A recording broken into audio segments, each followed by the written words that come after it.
ಗುಂಡಿಗಳನ್ನ ನನ್ನ ರಾಜಕೀಯ ಇತಿಹಾಸದಲ್ಲಿ ಯಾವತ್ತೂ ಕೂಡ ನನ್ನ ರಾಜ್ಯದಲ್ಲಿ ನೋಡ್ಲಿಲ್ಲ. ನಾನಿವತ್ತು ಉಡುಪಿಯಿಂದ ಬರ್ತಾ ಇದ್ದೇನೆ. ಉಡುಪಿಯಿಂದ ಸಿರ್ಸಿಗೆ ಬರುವ ತನಕ ಒಂದು 5,000 ಗುಂಡಿಗಳನ್ನ ನಾವು ನೋಡಿರ್ಬೋದು.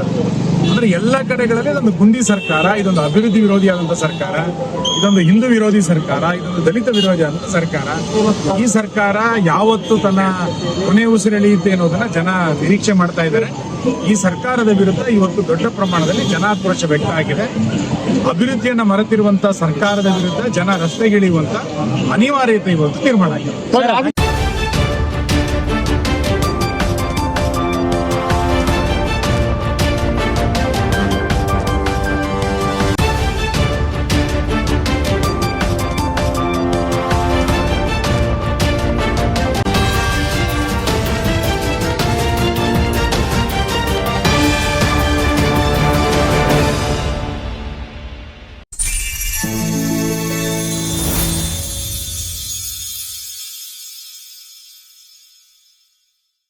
ಕದಂಬ ನ್ಯೂಸ್ ಫಸ್ಟ್, ನಿರ್ಭೀತಿಯಿಂದ ನಿಮ್ಮ ಪರವಾಗಿ.